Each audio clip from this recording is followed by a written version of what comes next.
Hello viewers, I hope you all are fine. So welcome करता हूं मैं आपको अपने चैनल बाइट बिट्स के ऊपर। आज इस वीडियो में हम लोग जानेंगे गिट एंड गिटहब के बारे में कि ये क्या होते हैं और कैसे काम करते हैं। So let's start the journey of learning. तो दोस्तों, गिट एक वर्जन कंट्रोल सिस्टम होता है। अगर आप कोई प्रोजेक्ट या कोई सॉफ्टवेयर बना रहे हैं तो ये उसके डिफरेंट वर्जन को ट्रैक करने में आपकी हेल्प करता है। फॉर एग्जाम्पल, आप एक सॉफ्टवेयर या कोई भी वेबसाइट बना रहे हैं, उसमें आप कोई चेंज करते हैं, कुछ नया ऐड करते हैं, या आप उसके अंदर कोई बग जो है वो फिक्स करते हैं, तो गिट उन तमाम चेंजेस को स्टोर करता रहता है और आप जब भी चाहें अपने पिछले वर्जन के ऊपर गिट के थ्रू आसानी से शिफ्ट कर सकते हैं। सिंपल से हम ये कह सकते हैं कि गिट हमारे पास हमारे प्रोजेक्ट का एक हिस्ट्री बटन होता है। तो अब बात करते हैं गिटहब की। गिटहब हमारे पास एक ऑनलाइन प्लेटफॉर्म होता है जिसके दो मेन काम होते हैं। एक होता है स्टोर द कोड, दूसरा होता है collaborate it with others. GitHub एक ऐसा ऑनलाइन प्लेटफॉर्म है जो आपका कोड भी स्टोर करता है और आपको दूसरों के साथ कोलैबोरेट करने में भी हेल्प करता है। फॉर एग्जांपल, आप एक टीम के साथ एक प्रोजेक्ट पे काम कर रहे हैं तो हर बंदा क्या करेगा, अपना कोड जो है वो अपलोड करेगा इस ऑनलाइन प्लेटफॉर्म यानी गिटहब के ऊपर, और दूसरे जो उसके टीम मेंबर्स होंगे वो उस गिट का जो कोड होता है उसको आराम से ट्रैक कर सकते हैं और उससे हेल्प ले सकते हैं कि हमने अभी क्या काम करना है और कितना काम इस प्रोजेक्ट पे जो है हो चुका है। सो फ्रेंड्स, गिट और गिटहब के मिलने से हमारे लिए वर्जन कंट्रोल और कोलैबोरेशन दोनों ही चीजें आसान हो जाती है। गिट आपके कंप्यूटर पर आपके लोकल चेंजेस को स्टोर करता है और गिटहब आपके कोड को ऑनलाइन स्टोर करता है और शेयर करने में मदद करता है। सो फ्रेंड्स, गिट और गिटहब को एक सिंपल सी एग्जांपल के थ्रू समझने की कोशिश करते हैं। फॉर एग्जांपल, हम एक सॉफ्टवेयर बना रहे हैं जिसके अंदर सिर्फ दो टीम मेंबर्स हैं, अली एंड अहमद। तो अली हमारे पास एक फ्रंट एंड डेवलपर है और अहमद हमारे पास बैक एंड डेवलपर, यानी फ्रंट एंड का सारा काम अली करेगा, जिसमें डिफरेंट लेआउट्स वगैरह स्ट्रक्चर करने होंगे, बटन वगैरह जो भी लगाना है वो काम अली करेगा, और बैक एंड की जो भी फंक्शनलिटीज है या डेटाबेस से रिलेट करना, ये सारा काम अहमद करेगा। तो अगर अली कोई चेंज करता है किस फ्रंट एंड के अंदर अहमद को बताए बगैर, या अहमद बैकएंड में कोई चेंज करता है अली को बताए बगैर, तो इन दोनों का काम बिगड़ सकता है और उस सॉफ्टवेयर में काफी ज्यादा प्रॉब्लम्स आ सकती है। अगर अली कोई भी नया चेंज करना चाहता है तो गिट का यूज करके अहमद को बता सकता है। सेम अहमद अगर कोई चेंज करना चाहता है तो वो गिटअप या गिट के थ्रू अली को वो चीज बता सकते हैं। तो दोनों, इससे क्या होगा, जो सॉफ्टवेयर हम लोग बना रहे हैं उसमें कोई भी हमारे पास प्रॉब्लम नहीं आएगी और सारा काम स्मूथली एंड अप हो जाएगा।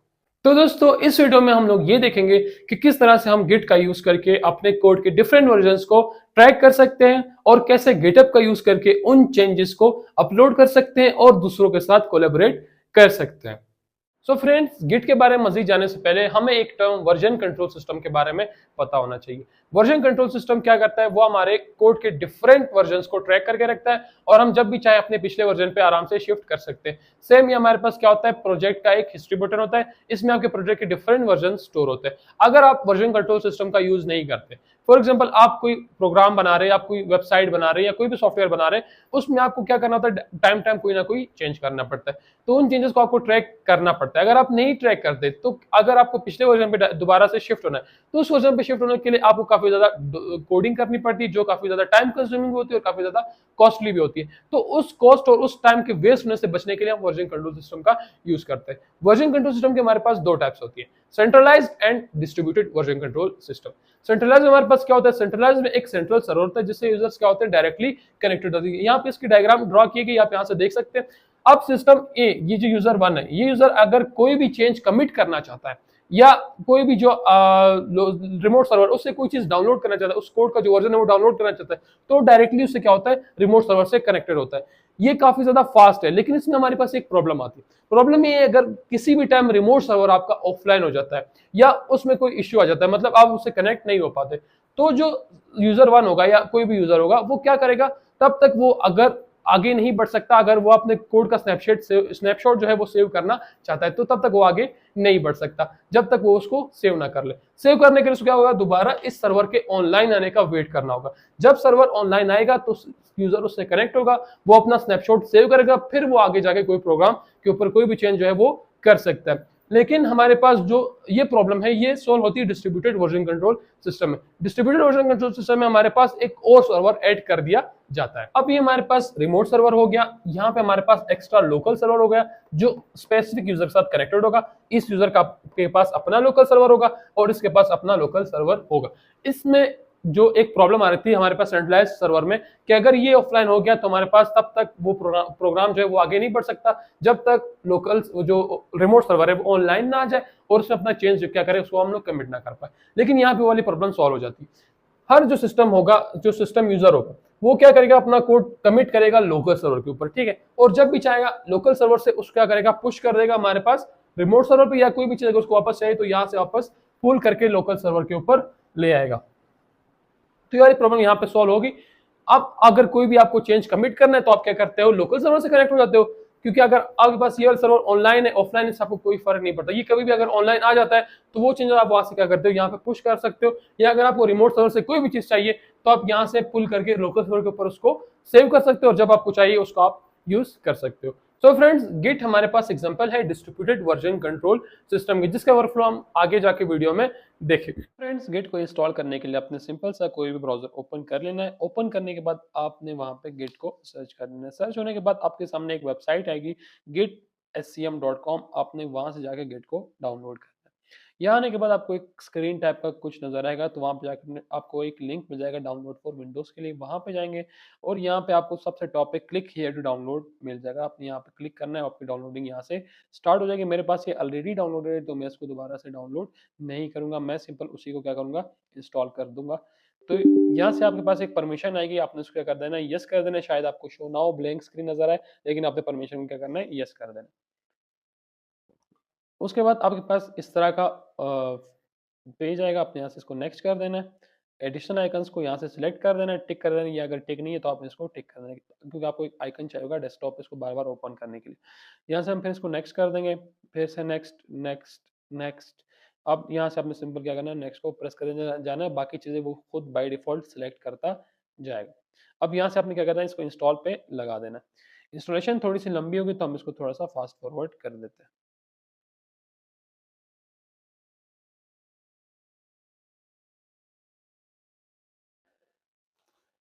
सो फ्रेंड्स इंस्टॉलेशन हमारे पास कंप्लीट हो चुकी है। हम इन दोनों को अनटिक कर देंगे और यहाँ से इसको फिनिश कर देंगे। गिट हम लोग इंस्टॉल कर चुके हैं। अब बारी है गिटहब की। सिंपल आपने यहाँ पे गिटहब को सर्च कर लेना है। सर्च करने के बाद आपने इस विंडो को ओपन करना है और यहाँ पे आपके पास दो ऑप्शन आएंगे, साइन इन और साइन अप। अगर आपके पास ऑलरेडी अकाउंट है तो साइन इन कर दे, अगर नहीं है तो साइन अप पे क्लिक कर देंगे। मेरे पास अकाउंट है तो मैं डायरेक्टली साइन इन पे चला जाऊंगा और यहाँ से मैं अपने क्रेडेंशियल्स डाल के लॉग इन कर लूंगा। जैसे ही आप साइन अप करेंगे उसके बाद आपसे साइन इन मांगेगा तो आपने साइन इन कर लेना है। साइन इन करने के बाद आपके सामने इस तरह का पेज ओपन हो जाएगा। अब मुझे यहाँ पे कोई भी रेपोजिटरी बनानी है। रेपोजिटरी क्या होती है, सिंपल ये समझ लें।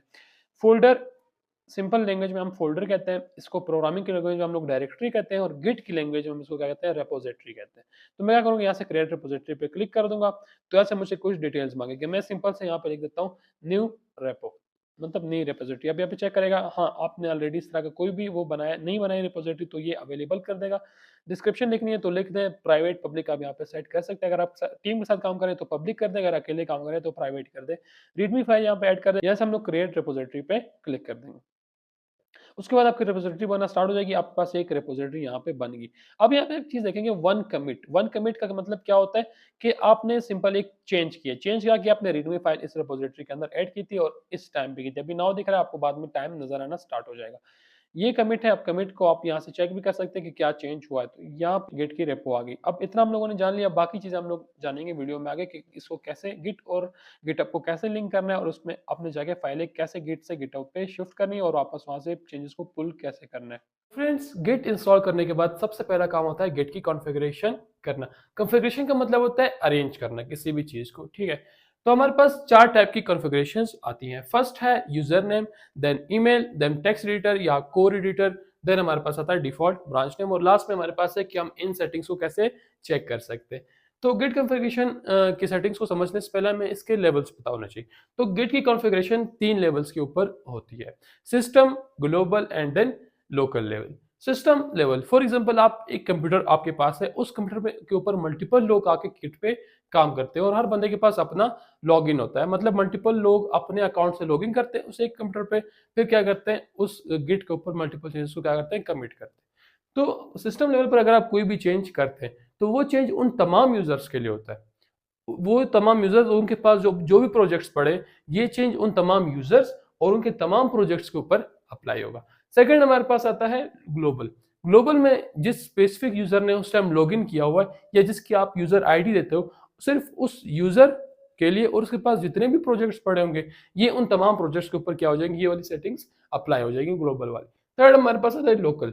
लोकल सेटिंग्स वो सेटिंग्स होती है जो सिर्फ उस पार्टिकुलर प्रोजेक्ट के ऊपर अप्लाई होती है, जिस प्रोजेक्ट पे आप उस टाइम पे काम कर रहे हैं, जिस भी डायरेक्टरी के अंदर आपने इस सेटिंग को अप्लाई किया, सिर्फ उस प्रोजेक्ट या उस डायरेक्टरी के ऊपर क्या हो जाएगी, लोकल सेटिंग्स जो है वो अप्लाई हो जाएंगी। सो अभी समझते हैं गिट के कॉन्फ़िगरेशन सेटिंग्स को। हमारे पास सबसे पहले आता है यूजर नेम, देन आता है ईमेल। यूजर नेम और ईमेल सबसे ज्यादा एसेंशियल सेटिंग्स होती है, क्योंकि ये सेटिंग्स गिट को रिक्वायर्ड होती है।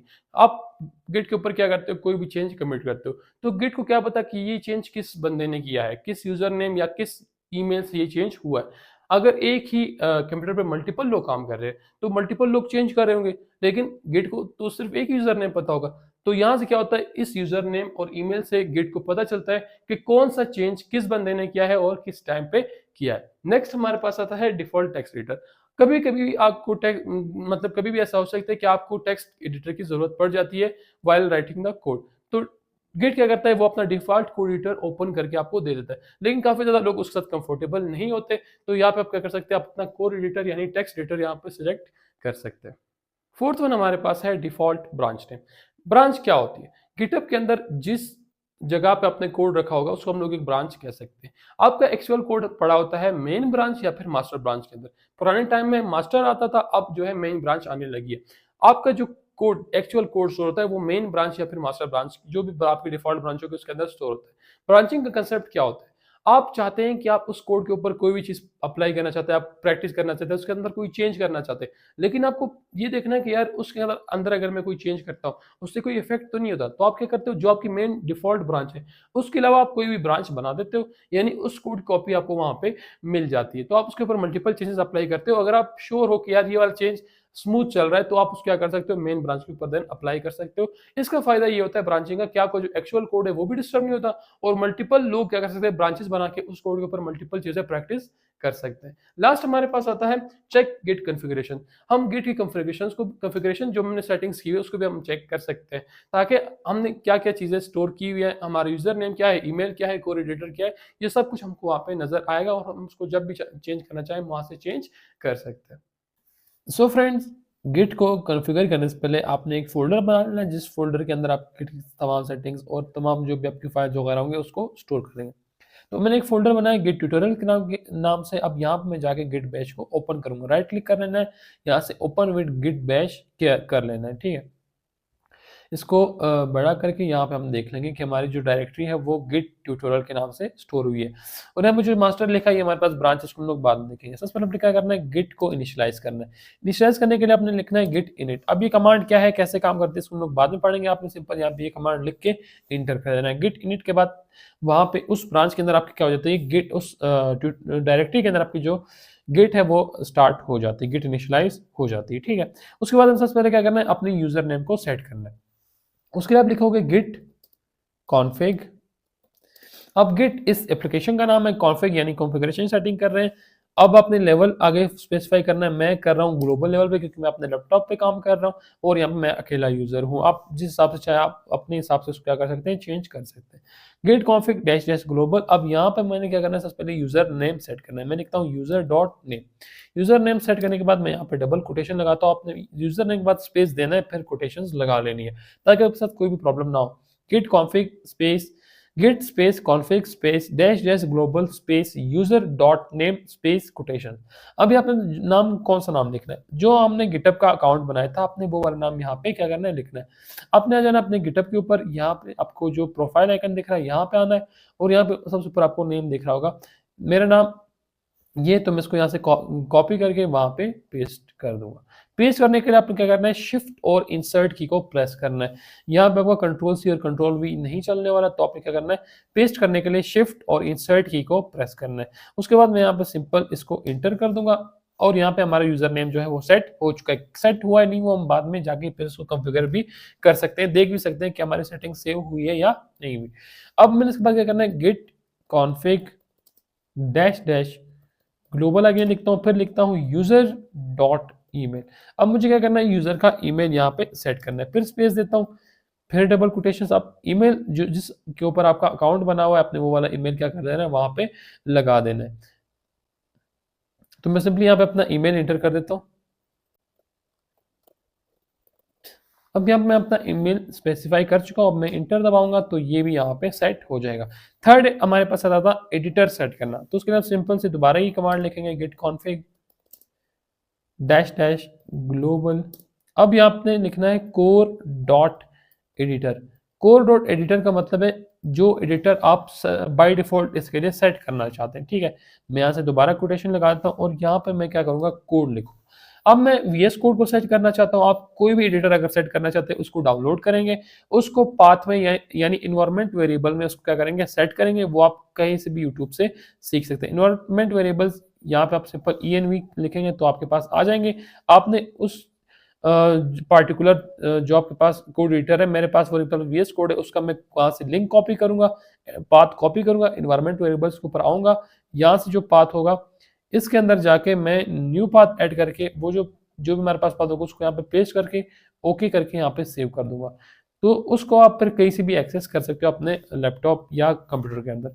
तो मैं यहाँ पे कोड लिखता हूँ, कोड लिखने के बाद आप क्या क्या हो जाएगा, यहाँ पे एडिटर ओपन हो जाएगा। लेकिन एक मसला है, मैं चाहता हूं कि जब मैं यहाँ पे एडिटर को ओपन करूं, गिट मेरा VS कोड ओपन करे, तो तब तक ये वाली कमांड एंड ना हो, ये वाली कमांड इसी तरह से रहे, तब तक कोई भी नेक्स्ट कमांड की जगह यहाँ पे ना बने। तो उसके मैं लिखूंगा कोड डैश डैश वेट। ये तब तक वेट करेगा जब तक आपको एडिटर बंद नहीं हो जाता। तो मैं इसको यहाँ पे इंटर कर देता हूँ, ये वाली सेटिंग भी क्या होगी, ये स्टोर होगी। तो हमने नेम भी सेट कर लिया और उसके बाद ईमेल भी कर लिया और एडिटर भी सेट कर चुके। अब हमने सेट करनी है ब्रांच। ब्रांच सेट करने के लिए सबसे पहले आपको देखना होगा कि हमारे पास एग्जिस्टिंग ब्रांच कौन सी है। यहाँ पे आपको जो ब्रैकेट के अंदर नजर आ रहा है, जो मास्टर लिखा हुआ, ये मेरी मेन ब्रांच है, ठीक है। अब मैं क्या कर सकता हूँ, इस ब्रांच को चेंज भी कर सकता हूँ। अगर आपके पास ये शो नहीं हो रहा तो आपने क्या करना है, यहाँ पे कमांड लिखनी है गिट ब्रांच के नाम से। सिंपल सी कमांड है, गिट ब्रांच लिखेंगे तो हमारे पास क्या हो जाएगा, ये वाली कमांड यहाँ पे शो होना स्टार्ट हो जाएगी, जो ब्रांच आपको यहाँ पे दिखना स्टार्ट हो जाएगी। पहले शायद आपको नजर ना आए, जब आप यहाँ गिट ब्रांच लिखेंगे तो ही नजर आएगी। अब अगर मुझे मास्टर से मेन पे शिफ्ट करना है तो मैं क्या करूंगा, मैं एक सिंपल सी कमांड लिखूंगा। मैं लिखूंगा गिट ब्रांच -m। फिर मैं अगर मास्टर से मुझे मेन पे जाना है तो मैं यहाँ पे मेन लिखूंगा, और अगर मेन से मुझे मास्टर पे जाना है तो मैं यहाँ पे मास्टर लिखूंगा। अब मेरे पास जो है वो मास्टर है ऑलरेडी, तो मुझे मेन पे जाना है तो मैं यहाँ पे मेन कर दूंगा। अब देखेंगे तो ये मास्टर से क्या हो गया, मेन पे शिफ्ट हो चुका है। तो हमने अपनी चारों कॉन्फ़िगरेशन सेटिंग्स यहाँ पे जो है देख लिया, नेम, यूजर नेम, एडिटर और ब्रांच भी हम यहाँ पे सेट कर चुके हैं। अब हमने क्या करना है, इन सेटिंग्स को चेक करना है कि यार हमारी सेटिंग सही से हुई है या नहीं हुई। तो हम लिखेंगे git config dash dash global की ग्लोबल लेवल पे सेटिंग्स देखनी है, सिंपल -e लिख देंगे। -e हम लोग लिखते हैं कॉन्फ़िगरेशन सेटिंग्स को चेक करने के लिए। तो यहाँ पे आप देखेंगे waiting for editor to close the file, यहाँ पे VS कोड रन होना स्टार्ट हो गया क्योंकि मेरा वो डिफॉल्ट एडिटर है। जब भी मुझे एडिटर की जरूरत पड़ेगी तो वो यहाँ पे सेट हो जाएगा। अब यहाँ पे देखें एडिटर मेरे पास कोड डॉट वेट है यानी VS कोड है। ऑटो से को आप फिलहाल रहने दें, मैं अभी आगे आपको समझाऊंगा। नेम ये है, यूजर नेम ये है, और बाकी जो भी कॉन्फ़िगरेशन सेटिंग्स है वो यहाँ पे सारी आपको शो होना स्टार्ट हो जाएंगे। आप यहाँ से इसको चेंज भी कर सकते हैं, अगर आपको कुछ भी लिखना है, कोई आपके साथ प्रॉब्लम होगी तो उसको आप सिंपल चेंज करके सेव Ctrl+S दबा के सेव कर सकते हैं। इसको यहाँ से क्लोज करेंगे। अभी आपको एक चीज देखें, मैं इसको क्लोज नहीं कर रहा, अभी तक मैंने VS कोड को क्लोज नहीं किया। तो आप देखेंगे कि यहाँ पे आप नेक्स्ट कमांड नहीं लिख सकते जब तक VS कोड क्लोज नहीं होगा। ये क्या कह रहा है, waiting for your editor to close the file. जब आप VS कोड को यहाँ से क्लोज कर देते हैं तब ये क्या हो जाएगी, ये वाली कमांड एंड होगी -a वाली, और आपके पास नेक्स्ट कमांड की जगह आएगी। इसलिए हमने वहाँ पे जो है वेट को लगाया था।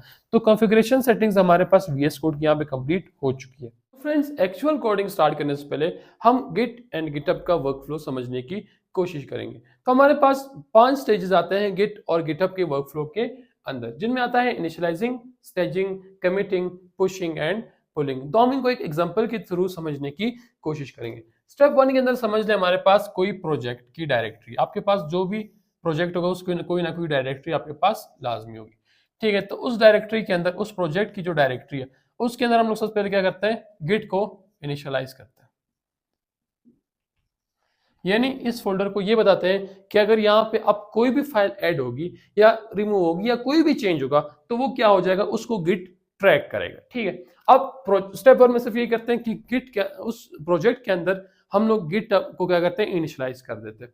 अब अगर मैं इसके अंदर कोई भी चेंज करता हूँ, जैसे मैंने इसके अंदर दो फाइल्स ऐड कर दी, फाइल 1 एंड देन मैंने इसके अंदर ऐड की फाइल 2, तो दो फाइल्स इसके अंदर ऐड हो चुकी है। अब ये आता है हमारे पास स्टेजिंग यानी स्टेप 2 के अंदर। स्टेप 2 में क्या होता है, अगर आप उस डायरेक्टरी के अंदर कोई भी यानी उस फोल्डर के अंदर, डायरेक्टरी मींस फोल्डर, उस फोल्डर के अंदर या उस डायरेक्टरी के अंदर आप अगर कोई भी चेंज करते हैं, जैसे आप कोई फाइल ऐड करते हैं, कोई फाइल अपडेट करते हैं या कोई फाइल रिमूव करते हैं, तो उसको गिट ट्रैक करेगा। जब भी गिट उसके अंदर कोई चीज ट्रैक करेगा वो कर देगा उसको हमारे पास स्टेजिंग एरिया के अंदर। उसके बाद आप क्या करते हैं, आप उस चेंज को कमिट करते हैं। कमिट में क्या होता है, आप उस जो चेंज जो आपने किया है उसको आप अपने लोकल सर्वर यानी गिट के ऊपर क्या करते हैं, स्टोर करते हैं। और आप वहां पे कोई नोट भी लिखते हैं कि मैंने ये चेंज किस वजह से किया था, या इस कोड में कोई एरर था मैंने वो फिक्स किया था, या इसके अंदर कोई बग था मैंने वो फिक्स किया था, या मैंने कोई एक्स्ट्रा फाइल ऐड की थी या कोई एग्जिस्टिंग फाइल रिमूव की थी, तो वो आपने क्यों की थी वो रीजन आप वहां पे लिख देते हो। कमिट में क्या होता है, आपका चेंज लोकल सर्वर के ऊपर जो है स्टोर हो जाता है, यानी गिट के ऊपर स्टोर हो जाता है। अब आपने जो 3 स्टेजेस पढ़े थे, ये तीनों स्टेजेस परफॉर्म हो रहे थे हमारे पास हमारे लोकल सर्वर के ऊपर यानी गिट के ऊपर परफॉर्म हो रहे थे। इनमें जो भी चेंज हुआ था वो सारा का सारा आपके अपने पर्सनल कंप्यूटर के ऊपर होता, कोई भी चीज हम इधर उधर नहीं की, आपके पर्सनल कंप्यूटर के ऊपर ऊपर ये सारा कुछ जो है वो सेव हो रहा था और स्टोर हो रहा था। अब जो हमारे पास नेक्स्ट 2 स्टेजेस आते हैं, ये हमारे पास आता है रिमोट सर्वर के। रिमोट सर्वर क्या होता है और लोकल सर्वर क्या होता है, ये मैं आपको समझाता हूँ। लोकल सर्वर यानी आपका जो पर्सनल कंप्यूटर है वो, और रिमोट सर्वर यानी जो आपके पास नॉर्मल सर्वर पड़े होते हैं। जैसे अब गिट हमारे पास क्या है, लोकल सर्वर है, गिट लोकल है, और गिटहब क्या है, रिमोट है, यानी ये एक ऑनलाइन प्लेटफॉर्म है। ठीक है, अब 3 स्टेजेस हमने परफॉर्म कर लिए लोकल सर्वर के ऊपर। अब अगर आप इस चेंज को, जो चेंज आपने 2 फाइलें यहाँ पे ऐड की थी, आपने क्यों की थी ये सब कुछ आपने वहां पे लिख दिया, अब इसको अगर आप अपलोड करना चाहते हैं गिटहब के ऊपर, तो इट मींस ये चेंज आपने काम परफॉर्म किया है, ये आपने कर दिया रिमोट सर्वर के ऊपर। अब ये दोनों फाइलें हैं, ये आ गई हमारे पास गिटहब के ऊपर। अब आपका चेंज यहाँ पे स्टोर हो चुका है, आप उस कोड में कोई भी चेंज करते हैं कोई प्रॉब्लम नहीं, क्योंकि आपके पास उसका एक स्नैपशॉट जो है वो अपलोड हो चुका है गिटहब के ऊपर। अब यहाँ से ये कहीं भी नहीं जाने वाला। अब इस फोल्डर के अंदर गलती से आपने कोई चीज रिमूव कर दी, फॉर एग्जाम्पल मैंने फाइल 2 गलती से मुझसे क्या हो गई, मिस्टेकनली, या मैंने किसी वजह से इसको रिमूव किया था, अब मुझे वो चेंज वापस चाहिए। तो उस चेंज को जब मैं वापस लूंगा, जब गिटहब से आप उस चेंज को वापस क्या करेंगे, डाउनलोड करेंगे अपने लोकल सर्वर के ऊपर, तो हमारे पास आता है 5th स्टेप यानी पुलिंग के अंदर। पुलिंग में क्या होता है, pulling changes break from the remote server. अब रिमोट सर्वर से ये चेंज मैं वापस यहाँ पे लाऊंगा, यानी फाइल 2 यहाँ पे वापस आ जाएगी, फाइल 1 और फाइल 2 दोनों, तो ये हमारे पास क्या हो जाएगा, ये हो जाएगा pulling from the remote server. तो आई होप आपको ये 5 स्टेप्स का जो वर्कफ्लो ये समझ में आ चुका है। सो फ्रेंड्स, अब हम गिट एंड गिटहब के वर्कफ्लो को विजुअलाइज करके देखेंगे कि एक्चुअली में ये किस तरह से नजर आता है। तो सबसे नीचे आप लोग देखोगे वर्किंग डायरेक्टरी। वर्किंग डायरेक्टरी मतलब आपका जो फोल्डर जिसके अंदर आप कोई भी काम, कोई भी प्रोजेक्ट टास्क वगैरह रखना चाहते हैं। तो सबसे पहले हम क्या करेंगे, उसके अंदर गिट को इनिशियलाइज करेंगे। जब गिट वर्किंग डायरेक्टरी के अंदर इनिशियलाइज हो जाएगा तो वो बन जाएगा हमारे पास स्टेजिंग एरिया। स्टेजिंग एरिया आपको पता था कि जब भी कोई हम फाइल ऐड, रिमूव या कोई भी एग्जिस्टिंग फाइल को चेंज करते हैं तो वो स्टेजिंग एरिया के अंदर आ जाती है।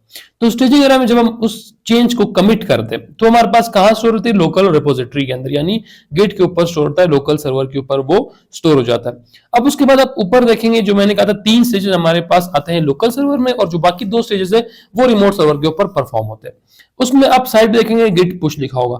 गिट पुश में आप अगर वो चेंज आप उसके ऊपर गिटहब के ऊपर अपलोड करना चाहते हैं तो वो कहलाएगा गिट पुश, और जब आप उस रिमोट रिपोजिटरी यानी गिटहब से ऊपर वो चेंज वापस डाउनलोड करेंगे अपने लोकल रिपोजिटरी के ऊपर तो हो जाएगा गिट पुल के अंदर। तो यहां से हम कुछ और भी विजुअलाइज कर चुके हैं कि किस तरह से एक्चुअली में इनका वर्कफ्लो दिखता है। सो फ्रेंड्स, गिट का वर्कफ्लो हम लोग समझ चुके हैं। अब बारी है उस वर्कफ्लो को प्रैक्टिकली इंप्लीमेंट करने के लिए। तो गिट यूज करने के लिए आपको सबसे पहले एक फोल्डर यानी एक डायरेक्टरी चाहिए होगी जिसके अंदर आप गिट की रिपोजिटरी को इनिशियलाइज करेंगे। सबसे पहले हमारा टास्क होगा एक फोल्डर क्रिएट करना। अब यहाँ पे आप सिंपल ये वाला जो लाइन दिख रही है, इस लाइन का मतलब होता है कि हम अब कहाँ पे, इस टाइम हम लोग मौजूद हैं अपने पीसी या अपने लैपटॉप के रूट फोल्डर के ऊपर। तो जो हम लोगों ने फोल्डर बनाना है वो हम लोग रूट फोल्डर पे नहीं बनाएंगे, हम इसको लेके जाएंगे किसी भी और जहाँ पे हमें सुटेबल लगता है। फॉर एग्जाम्पल मुझे डेस्कटॉप पे इसका फोल्डर बनाना है, तो मैं क्या करूँगा, यहाँ पे सबसे पहले cd की कमांड लिखूंगा। cd का मतलब होता है चेंज डायरेक्टरी, यानी चेंज फोल्डर। चेंज आप रूट से अब मुझे चेंज होना है, किसी भी और डायरेक्टरी के ऊपर मुझे जाना है, तो मैं cd कमांड का यूज़ करूँगा।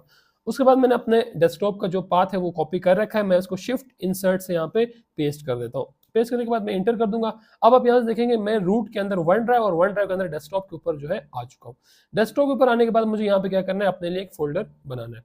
तो मैं एक कमांड mkdir का यूज करूंगा। mkdir का मतलब होता है make directory. mk stands for make and dir stands for directory, यानी मुझे एक नया फोल्डर बनाना है। तो उसके लिए मैं क्या करूंगा, स्पेसिफाई करूंगा उस फोल्डर का नाम जो मैंने बनाना है। फॉर एग्जाम्पल मुझे लिखना है p git, यानी प्रैक्टिस गिट के नाम से मैंने एक फोल्डर बनाना है। तो मैं इसको यहाँ पे इंटर कर दूंगा। अब ये वाला फोल्डर हमारा क्रिएट हो चुका है। अब हम लोग डेस्कटॉप के ऊपर नहीं रहेंगे, मुझे डेस्कटॉप के अंदर इस अपने फोल्डर में जाना है। तो मैं दोबारा से cd वाली कमांड यूज करूंगा। जो मैंने पाथ कॉपी कर रखा था उसको मैं यहाँ पे पेस्ट कर दूंगा, और इस पाथ के अंदर डेस्कटॉप के अंदर मैं बैक स्लैश लगाऊंगा, उसके साथ जो मैंने अभी फोल्डर बनाया है p git के नाम से, उसका नाम स्पेसिफाई कर दूंगा। तो ये मुझे क्या कर देगा, डेस्कटॉप के अंदर उस फोल्डर के अंदर लेके चला जाएगा। अब मैं यहाँ से इंटर करूंगा, तो यहाँ पे आप पाथ देखें, रूट के अंदर वन ड्राइव के अंदर डेस्कटॉप, और डेस्कटॉप के अंदर हम लोग p git यानी प्रैक्टिस गिट के जो फोल्डर मैंने बनाया था उसके अंदर हम लोग आ चुके हैं। अब फोल्डर हम लोगों ने बना लिया, फोल्डर के अंदर हम लोग आ गए।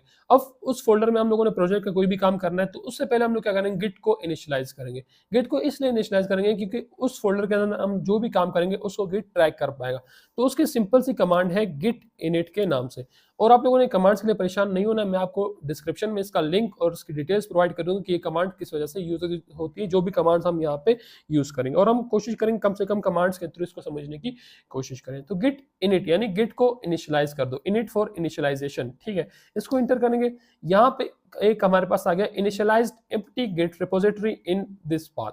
अब इस फोल्डर के अंदर गिट की रिपोजिटरी जो है वो बन चुकी है, वो इंस्टॉल हो चुकी है। आप अपनी रिपोजिटरी को कैसे देख सकते हैं, आपके पास एक यूनिक्स कमांड आती है, ये गिट का हिस्सा नहीं है लेकिन इन कमांड्स का यूज करके हम लोग यूज कर सकते हैं। जैसे आपके पास ऊपर cd था, mkdir था, ये गिट की कमांड्स नहीं है, ये कमांड्स है यूनिक यानी बेसिक यूनिक लिनक्स कमांड्स होती है, ठीक है। इनका यूज करके हम लोग कमांड प्रॉम्प्ट से डिफरेंट काम करवा सकते हैं। अब हम लोग क्या करेंगे, यहाँ पे चेक करेंगे कि हमारी गिट की जो फाइल है वो कहाँ पे पड़ी हुई, क्या उस डायरेक्टरी में कोई और फोल्डर है। तो मैं सिंपल ls लिखूंगा। ls से आपको जितने भी शोन फाइल होगी, कुछ फाइल्स होती है हिडन, कुछ होती है जो आपको नॉर्मली शो होती है। ls कमांड के थ्रू मैं उन फाइल्स को देख सकता हूँ। लेकिन इस टाइम मुझे इसने कोई भी फाइल नहीं दिखाई, इसका मतलब है कि जो फाइल्स दिखने वाली हैं वो मुझे शो नहीं हो रही। अब मैं क्या करूंगा, हिडन फाइल्स देखूंगा। तो मैं ls-a की कमांड लिखूंगा। ls-a का मतलब होता है कि जो आपके पास हिडन फाइल्स पड़ी हुई है उसको शो कर दे। जब मैं एंटर दबाऊंगा, आप यहाँ पे देखेंगे ये डॉट गिट की फाइल इसने यहाँ पर ढूंढ ली। ये मुझे बता रहा है कि एक डॉट गिट के नाम से फाइल पड़ी हुई है। अब ये डॉट गिट की फाइल हमारी डायरेक्टरी में कहाँ से आई, हमने तो अभी फोल्डर बनाया था। जब हमने यहाँ पे गिट इनिट लिखा था यानी गिट इनिशियलाइज किया था, तो ये वाली फाइल यहाँ पे बन गई थी। ये फाइल क्या करेगी, आपका सारा प्रोजेक्ट का जो काम होगा उसको ट्रैक करेगी। फॉर एग्जाम्पल मुझे इस फाइल को रिमूव करना है, तो मैं कैसे करूंगा, उसके लिए भी सिंपल कमांड है rm-rf, और जो भी आपकी फाइल होगी उसका नाम लिखना है। rm यानी रिमूव, और ये रेफरेंस देना है किस, यहाँ पे हम लोग डॉट गिट के नाम से उसका नाम दे देंगे, ठीक है। अब मैं क्या करता हूँ, मैंने इस फाइल को यहाँ से डिलीट कर दिया। अब मैं जब दोबारा ls-a यानी अपनी तमाम हिडन फाइल्स देखूंगा, तो आप देखेंगे यहाँ से गिट जो है रिमूव हो चुका है। लेकिन अब मुझे इस फोल्डर के अंदर गिट चाहिए, तो मैं वापस से गिट इनिट करूंगा। ये मैं सिर्फ आपको समझाने के लिए कि अगर आपको रिपोजिटरी जो गिट की रिपोजिटरी है उसको डिलीट करना है तो आप किस तरह से कर सकते हो। दोबारा से मैं इनिशियलाइज कर दूंगा, तो फिर से हमारे उसके अंदर इनिशियलाइज हो चुकी है। दोबारा हम चेक भी कर सकते हैं, ls-a के थ्रू गिट हमारे पास यहाँ पे इंस्टॉल हो चुका है। हम अब हमारा जो भी काम इस डायरेक्टरी के अंदर होगा वो गिट ट्रैक करता रहेगा। तो गिट के इनिशियलाइजेशन हम यहाँ पे कर चुके हैं। अब इसके बाद हम लोग आएंगे स्टेजिंग के ऊपर। अब हम सीखेंगे adding files to the staging area and checking the git status.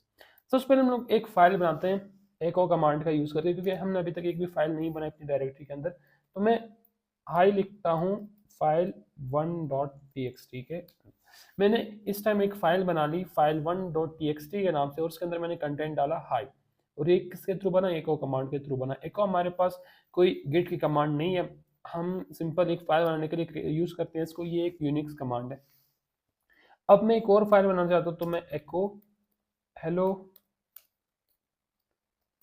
file2.txt, मैंने एक file2.txt के नाम से एक फाइल बना ली जिसके अंदर मैंने सिर्फ क्या किया, हेलो को सेव किया। अब हमने गिट के अंदर दो फाइल्स क्या की है, बना चुके हैं। अब क्या करते हैं, यहाँ पे अपने प्रोजेक्ट अंदर हमने 2 फाइलें बनाई। अब मुझे चेक करना है कि गिट ने क्या इन फाइल्स को ट्रैक किया या नहीं किया। अब हमारे पास एक और कमांड आती है स्टेटस के नाम से। गिट स्टेटस क्या करता है, ये हमें बताता है कि कितनी फाइल्स अभी तक आपने अनट्रैक है आपकी, और कितनी आपने स्टेजिंग एरिया में रखी, और कितनी आपने कमिट कर दी और कितनी कमिट कर ली रेडी, ये सब कुछ ये हमें बताएगा। तो हमने गिट स्टेटस यहाँ पे रन किया। यहाँ पे आपको दिख रहा है ऑन ब्रांच मास्टर, यानी इस टाइम हमारी जो करंट ब्रांच चल रही है वो क्या चल रही है, वो मास्टर चल रही है। अभी तक कोई भी चीज कमिट नहीं हुई, नो कमिट सेट अनट्रैक्ड फाइल्स। ये कह रहा है कि आपने 2 फाइल्स बनाई है और अभी तक आपने स्टेजिंग एरिया में ऐड नहीं की है। तो स्टेजिंग एरिया में इसको कैसे ऐड करेंगे, सिंपल क्लियर कमांड का यूज करके मैं पहले सारा कुछ क्लियर कर देता हूँ ताकि मेरे पास सिंपल सा इंटरफेस आ जाए। अब मैं क्या करूँगा, गिट ऐड कमांड का यूज करूँगा। गिट ऐड कमांड क्या करती है, आपकी जो भी फाइल्स अभी तक स्टेज नहीं हुई, गिट कमांड से उस पर हम लोग यूज करते हैं उसको स्टेज करने के लिए। फाइल क्रिएशन के बाद हमारा पहला प्रोसेस होता है कि फाइल को क्या करना, स्टेजिंग एरिया में ऐड करना, तो उसके लिए हम लोग ऐड कमांड का यूज करते हैं। तो मैं गिट ऐड, अब मैं लिखता हूँ file1.txt। ठीक है, आप यहाँ पे file1.txt कॉमा file2.txt वगैरह भी कर सकते हो। मैं सिंपल एक ही फाइल यहाँ पे डाल रहा हूँ। अब देखें यहाँ पे जो वार्निंग आई ना, वार्निंग ये मैं आपको अभी समझाता हूँ थोड़ी देर में, लेकिन पहले आप ये समझ लें कि मैंने यहाँ पे गिट ऐड file1.txt यहाँ पे ऐड कर दिया। ठीक है, अब मैं दोबारा से गिट स्टेटस चेक करता हूँ। अब यहाँ पे आप देखिए एक फाइल ग्रीन में नजर आ रही है, एक फाइल रेड में नजर आ रही है। अब ये कह रहा है कि ये वाली फाइल अब स्टेजिंग एरिया में ऐड हो चुकी है। आप क्या कर सकते हैं, ये चेंजेस टू बी कमिट, आप इसको कमिट करने के लिए वाली फाइल आपके पास क्या है, रेडी है। और ये वाली जो फाइल है ये अभी तक जो है वो स्टेजिंग एरिया में ऐड नहीं हुई, तो हम उसको भी ऐड करते हैं। सिंपल सा क्लियर लिख के सारा क्लियर करते हैं, और यहाँ मैं कहता हूँ गिट ऐड file2.txt। तो file2.txt यहाँ पे क्या हो चुकी है, ऐड हो चुकी है। अब फिर से वही वार्निंग आ रही है, वो मैं आप लोगों को बताता हूँ थोड़ी देर में।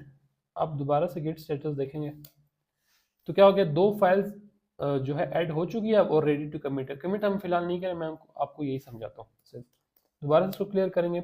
अब यहाँ से हमारे पास एक सिंपल सी चीज़, आपने 2 फाइल्स जो है वो स्टेजिंग एरिया में ऐड कर दी, लेकिन अगर आप नहीं चाहते कि मेरी कोई फाइल जो है वो स्टेजिंग एरिया के अंदर ऐड हो, अब अभी हमने देख लिया हमारे दो फाइलें जो है स्टेजिंग एरिया में ऐड हो चुकी है, file1.txt एंड file2.txt।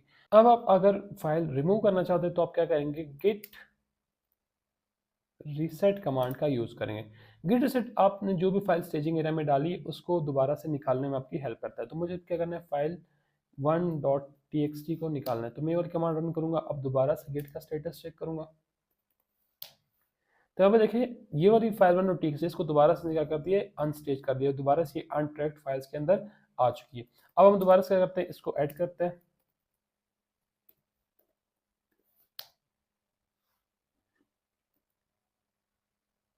अब ये भी यहाँ पे क्या हो चुकी है, ऐड हो चुकी है। दोबारा से गिट स्टेटस रन करते हैं, और यहाँ पे आप देखेंगे कि हमारी दोनों फाइल्स क्या हो गई है, ऐड हो गई है, और ये रेडी टू स्टेज हो गया। अगर आपने रिमूव करना है मैंने वो भी बता दिया, और मैंने आपको ये भी सिखा दिया कि ये फाइल्स किस तरह से स्टेजिंग एरिया में ऐड हो सकती है। यहाँ पे हमारे स्टेजिंग एरिया का जो कंसेप्ट है वो भी यहाँ पे एंड हो गया है। अब हम चलते हैं सीधा कमिट के ऊपर कि हम कैसे अपनी इन फाइल्स को कमिट कर सकते हैं। सो फ्रेंड्स, दो फाइल1.txt एंड file2.txt इस टाइम हमारे पास स्टेजिंग एरिया में पड़ी है, हम उनको यहाँ से चेक भी कर सकते हैं। ये देखिए ये दोनों फाइल हमारे पास स्टेजिंग एरिया में पड़ी हुई। अब हमने क्या करना है, इनको कमिट करना है। कमिट का मतलब क्या होता है कि जो चेंजेस हमने यहाँ पे किए हैं उसको हमने अपने लोकल सर्वर पे स्टोर करना है। तो हम क्या करेंगे, सिंपल सा गिट कमिट -m, और यहाँ पे कमिट मैसेज क्या आपने अभी क्या किया था, मैं यहाँ पे लिखता हूँ सिंपल सा file1 एंड file2 और एडिट। ठीक है, तो file1 एंड file2 एडिट है, मैं इसको सिंपल ऐसे कर देता हूँ। अब आप क्या करते हैं, मास्टर रूट के ऊपर, ठीक है, आपको जो मेन मास्टर है उसके ऊपर क्या हुआ है, एक कमिट हुआ है। कमिट का नाम क्या है, मतलब क्या लिखा है कमिट में, file1 and file2 are edit, ये जो मैंने अभी लिखा था। 2 फाइल्स चेंज्ड, 2 इंसर्शन, ये कह रहा है कि 2 फाइल्स चेंज हुई है और क्या हुआ है, 2 इंसर्शन हुए हैं। ठीक है, क्रिएट मोड यहाँ पे इन्होंने कोड वगैरह लिख दिया उसका कि ये 2 फाइल्स क्या हो चुकी है, यहाँ पे कमिट हो चुकी है। अब दोबारा से गेट का स्टेटस रन करते हैं। अब क्या करें, on branch master nothing to commit working tree clean, ये कह रहा है कि इस टाइम कोई भी चीज कमिट करने के लिए रेडी नहीं, मतलब ना कोई अनट्रैक्ड फाइल पड़ी है, ना कोई फाइल पड़ी जिसको हम लोग कमिट कर सकते हैं। अब मैं अगर मैं सिंपल यहाँ पे एक और फाइल बनाता हूँ, एको फाइल एको है, और इसको मैं लिखता हूँ file3.txt। अब दोबारा से इसको क्लियर करते हैं। अब यहाँ पे मैं गिट स्टेटस रन करता हूँ। ठीक है, अभी अब मुझे कह रहा है कि यहाँ पे क्या हुआ है, दोबारा से ब्रांच मास्टर में एक अनट्रैक्ड फाइल पड़ी। सो अभी हम क्या करते हैं, हम इस फाइल को भी कमिट कर देते हैं। ठीक है, कमिट कैसे करेंगे, सिंपल हमने अभी स्टेटस चेक कर लेना है। ये अभी तक हमारे पास ऐड नहीं हुई तो हम उसको दोबारा से ऐड कर रहे थे, गिट ऐड फाइल 3.txt। ठीक है, अब दोबारा से गिट का स्टेटस रन करते हैं। अब ये क्या होगी, यहाँ पे दोबारा से ऐड हो चुकी है। अब हम क्या करेंगे, क्लियर करके इसको कमिट कर देंगे, git commit -m file 3 also edit. ठीक है, ये करने के बाद ये वाला चेंज भी यहाँ पे हो चुका है। हम दोबारा से गेट स्टेटस रन करते हैं तो इस समय हमारे पास कुछ भी नहीं, वर्किंग ट्री क्या है, क्लीन है। अब एक प्रॉब्लम है, मुझे अगर इसको दोबारा से कमिट को हटाना है, मैं नहीं चाहता ये वाला कमिट हो, या शायद ये फाइल मैंने गलती से कमिट कर दी, मुझे इसको कमिट नहीं करना है, इसमें मैं कुछ इंपॉर्टेंट ऐड करना भूल गया और मैंने कमिट कर दिया, तो आप उस कमिट को दोबारा से रीसेट कैसे कर सकते हो। तो यहाँ पे सिंपल लिखना है गिट रीसेट हेड। इस हेड और इस सिंबल का मतलब है ये उसके पेरेंट के ऊपर जाएगा, जो उसका फर्स्ट पेरेंट होगा उस कमिट का, जो उसको अंडू कर देगा। ठीक है, ये रन करेंगे, दोबारा से हम यहाँ पे क्या करेंगे, गिट का स्टेटस चेक करेंगे। अब यहाँ पे देखिए ये वाली जो फाइल जो है उसको दोबारा से उसने क्या कर दिया, कमिट से तो हटा दिया, इसने दोबारा से अनस्टेज भी कर दिया। ठीक है, कमिट भी वो वाला जो लास्ट हमने किया था वो भी रिमूव हो गया, और ये फाइल दोबारा से अनस्टेज भी होगी, अनट्रैक्ड फाइल में दोबारा से आ गई। अब आप चाहें इसको स्टेजिंग एरर में ऐड कर सकते हैं, जो इंपॉर्टेंट आपने यहाँ पे ऐड करना है, और आप चाहें तो इसको डिलीट भी कर सकते हैं, चाहे इसको दोबारा से कमिट भी कर सकते हैं। अब दोबारा से क्या करेंगे, गिट ऐड फाइल 3.txt। ठीक है, ये ऐड हो जाएगी। अब दोबारा से क्या करेंगे, इसको कमिट कर देंगे। कमिट कैसे करेंगे, गिट कमिट -m। मैं बार बार इसलिए कमांड्स कर रहा हूँ ताकि आप लोगों को ये वाली कमांड रिमेंबर हो जाए। तो अब यहाँ मैंने यहाँ पे कमिट में आपने बहुत इंपॉर्टेंट चीज़ें लिखनी होती है। यहाँ पे मैं सिंपल आपको फाइल 3 डॉट कि हमने फाइल 3 के साथ क्या किया, वहाँ पे जो भी आपने चेंज वगैरह किया होता है वो आप सारा लिख देते हो। दोबारा से गिट का स्टेटस चेक करते हैं। ठीक है, यहाँ पे कुछ भी और नहीं है करने के लिए, इसको सिंपल से यहाँ पे क्लियर कर देते हैं। तो अभी तक हमने 3 चीज़ें कंप्लीट कर ली, इनिशियलाइजेशन भी कंप्लीट हो गई है, एडिंग फाइल्स और स्टेजिंग एरिया भी हो गया, और थर्ड कमिटिंग भी हो गया। अब हम लोग सीखेंगे कि जो चेंजेस हमने लोकल सर्वर पे कमिट किए थे उसको हम रिमोट सर्वर पे कैसे पुश कर सकते हैं। सो फ्रेंड्स, रिमोट पे पुश करने से पहले हम सबसे पहले आएंगे कि ये वाली वार्निंग क्यों आती है एडिंग के टाइम पे। हम इसको यहाँ पे सॉल्व भी करेंगे और इसको खत्म भी करेंगे कि आइंदा से आपको ये वार्निंग कभी भी ना आए। तो ये वार्निंग इस वजह से आती है, ये आपको बता रहा है कि आपके साथ जो यहाँ पे CRLF लिखा हुआ है, यानी कैरेज रिटर्न लाइन फीड, ये कह रहा है कि ये हम क्या करेंगे, खुद से ऐड कर देंगे। ठीक है, अब कैरेज रिटर्न लाइन फीड क्या होता है, आप जब भी कोई कोड लिखते हो तो उस कोड में डिफरेंट लाइंस होती है। आपका कोड एक लाइन से दूसरी लाइन पे शिफ्ट ना हो जाए कमिटिंग या पुशिंग के टाइम पे, तो ये क्या करते हैं, वहां पे कैरेज रिटर्न यानी लाइन एंडिंग डाल देती है, जो कि कुछ इस तरह से /n जैसी नजर आती। इस तरह से वो क्या कर देता है, यहाँ पे लाइन एंडिंग्स को ऐड कर देता है। अब आप इसको सेट कर सकते हैं ताकि आपको दोबारा से वार्निंग ना मिले। ठीक है, अब मैंने गिट के अंदर ये वाली फाइल ऐड की तो ये वाला मसला आ गया था। सो फ्रेंड्स, उस प्रॉब्लम को रिमूव करने के लिए आपने लिखना है Git config -global core.auto crlf, और यहाँ पे अपनी क्या कर देना है, ट्रू कर देना है इसको सेट। अभी क्या करेगा, ये आपकी सिंपल कमांड है गिट config-global, यहाँ पे core.auto crlf, यानी कोर हमारे पास, जैसे हम लोगों ने कोर एडिटर सेट किया था ना, तो core.auto crlf ऑटोमेटिकली क्या कर दो, कैरेज रिटर्न लाइन फीड को यहाँ पे ऐड कर दो, इसको हम लोग ट्रू सेट कर देंगे। अब हम क्या करते हैं, जो हमारी फाइल थी, फाइल 4 को दोबारा से रीसेट कर देते हैं, फाइल 4.txt। ठीक है, अब इसको दोबारा से ऐड करेंगे। तो ऐड करने के टाइम हमारे पास ये वार्निंग आती थी, अब देखते हैं आती ही नहीं आती, गेट ऐड फाइल 4.txt। अब आपने देखा कि हमारे पास जो पहले वार्निंग आती थी वो यहाँ पे एंड हो चुकी। तो ये वाला आपने क्या करना है, ऑटो CRLF को ट्रू कर देना है, आपके पास ये वाली प्रॉब्लम जो है वो यहाँ पे खत्म हो जाएगी, और आपको वो वाला चीज़ें जो है दोबारा से शो नहीं होगी।